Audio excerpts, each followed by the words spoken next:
Oui, ben Margot, en fait, j'ai un petit problème parce que je ne sais pas ce que je vais choisir. Entre les poupées, les petites voitures, les jouets en bois, il y en a partout ici, Marilyn, hein. Oui, il en a plein partout. Vous verrez, le magasin, il est rempli. C'est un peu la caverne d'Ali Baba finalement. Exactement. Ça fait quoi? Pardon, on ne sait pas quoi choisir de toute façon. Ah oui, mais il y en a partout. Alors on va avancer dans la boutique. Euh, Ça fait quoi de travailler dans les jouets comme ça toute l'année?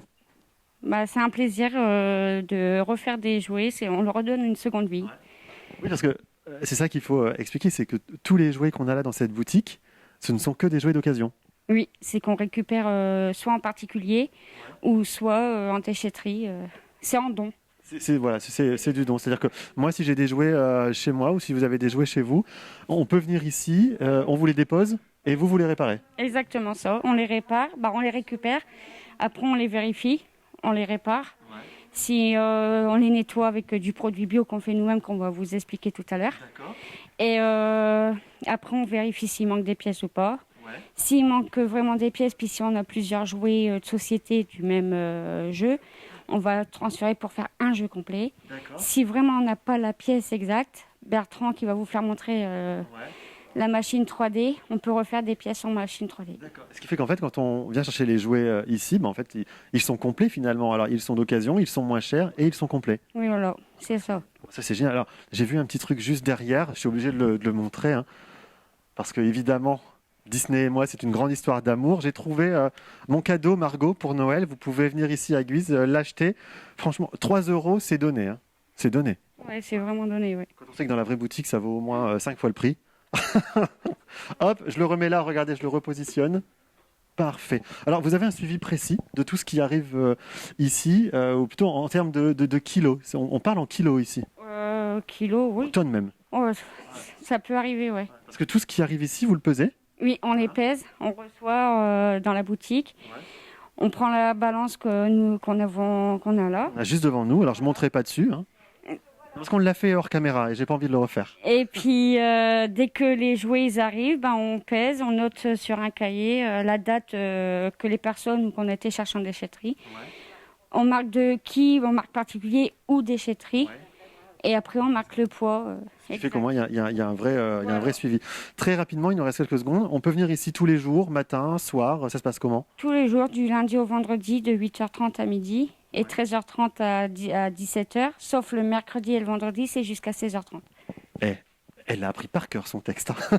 Merci Marilyn de nous avoir montré tout ça. Et puis restez avec nous parce que dans quelques instants, on va vous montrer les coulisses de cette boutique, comment les jouets sont récupérés, sont réparés, sont nettoyés. Ça se passe un peu plus loin. C'est dans quelques instants. À tout de suite, Margot.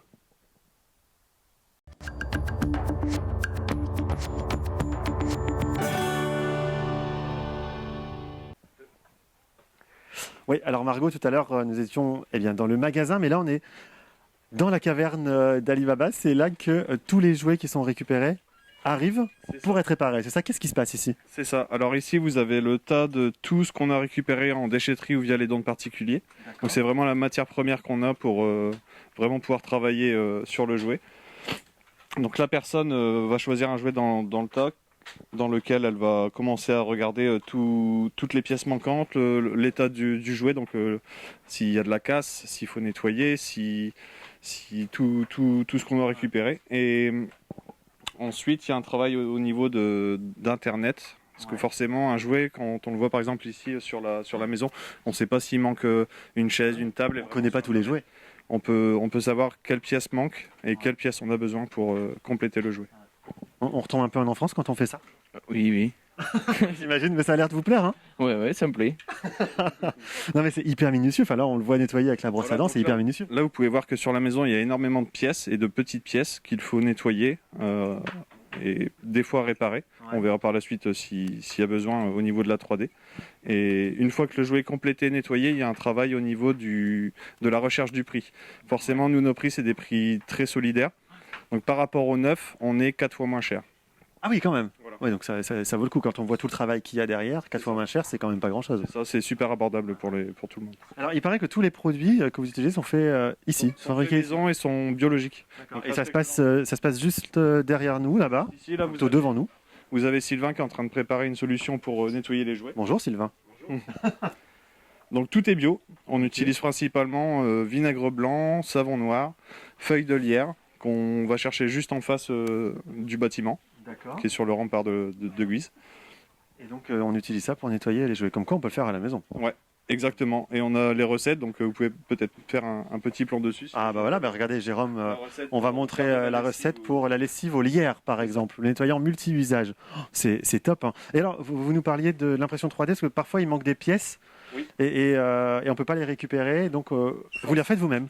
C'est exactement ça. Des fois, sur un jeu de société, il nous manque quelques supports. Alors, ça ne casse pas, le jouet n'est pas utilisable, mais il y a un manque. Et nous, on essaie de compléter au maximum les jouets. Tout ce qui est Pulse, c'est complet. Tout ce qui est jeu de société, ce sera complet. Ouais. Et des fois, oui, on a des pièces qui doivent être faites. Il nous reste quelques secondes, alors on va aller voir là-bas. Margot, on vous tient encore quelques secondes parce qu'il faut aller voir cette impression 3D. Ça se passe là-bas, voilà. Oui, on voit l'imprimante qui est en train d'imprimer, tout simplement. Voilà. Donc là, vous avez l'imprimante qui est en pleine action pour réaliser une pièce. Le filament que vous voyez là, c'est un alliage d'amidon et de plastique. Donc c'est pas 100% plastique, c'est vraiment...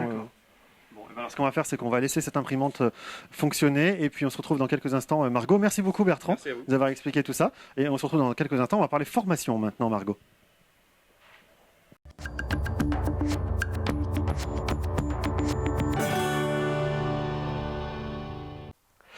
Oui, Margot, alors on a pris un peu de hauteur parce que nous sommes montés dans les salles de formation parce que il faut savoir que toutes les personnes qui travaillent en bas sont dans un cursus de formation et d'accompagnement, parce qu'ils sont sur un chantier d'insertion notamment. Et l'objectif, c'est de les amener à retrouver du travail. Et ça, c'est votre job, Didier. Voilà. Donc, bon, on essaie de réaliser un travail d'équipe. Donc, moi, je suis effectivement l'accompagnateur social et professionnel sur la structure. Les gens que nous recrutons sur le chantier d'insertion recycle jouet sont positionnés sur le dispositif à travers soit le Pôle emploi, soit l'UTAS, soit éventuellement le Cap emploi pour les personnes reconnues travailleurs handicapés. Elles peuvent maintenant passer par une plateforme en ligne de recrutement et c'est comme ça qu'elles viennent jusqu'à nous où nous pouvons les recevoir, leur expliquer le dispositif et les retenir ou pas sur ce dispositif. Et donc, j'allais dire, une fois qu'elles sont ici, il y a un projet professionnel qui est dessiné avec. Alors, ma mission d'ASP proprement dite, identifier avec ces personnes, bâtir un projet professionnel. Donc ça, c'est de la théorie. Aller le valider à travers une période pratique qu'on appelle PMSMP, période de mise en situation en milieu professionnel. Pendant 2 semaines, les gens vont aller, si je puis dire, mettre les mains dedans, afin que s'assurer que le projet théorique tient la route avec la pratique. À partir de là, quand ça se passe bien, on valide le projet et on met en route tout un arsenal d'outils, de techniques et de recherche d'emploi pour soit aller vers un parcours de formation qualifiante relatif à ce projet professionnel, soit directement l'accès à l'emploi lorsque celui-ci est accessible sans passer par une table de formation qualifiante. Il a bien appris son texte. Hein. On lui a dit qu'il faut tenir en 1 minute 30. Il a tenu la minute 30.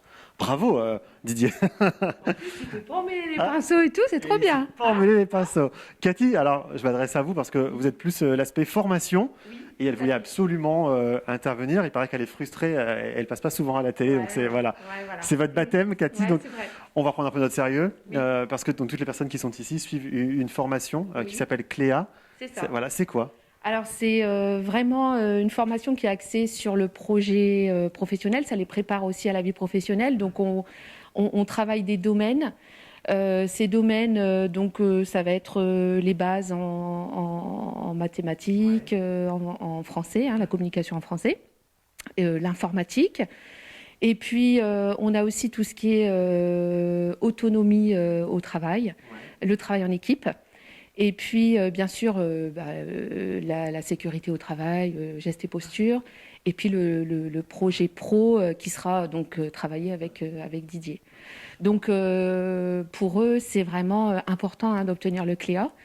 Et, c'est pas un diplôme, c'est une certification. Alors, c'est une certification qui prouve pour les futurs employeurs que ces personnes sont tout à fait compétentes pour l'emploi. Donc ça, c'est vous qui les accompagnez pendant tout ce cursus. Voilà, donc chaque personne qui rentre sur le chantier passe par une demi-journée par semaine avec moi. entre vos mains. Et à mon avis, ça doit être du plaisir. Voilà Marco, vous en savez maintenant plus sur ce qui se passe ici. N'hésitez pas à aller voir sur Internet, il y a tous les renseignements. Et puis, à pousser les portes de la boutique, de jouer pour vos achats, bien évidemment.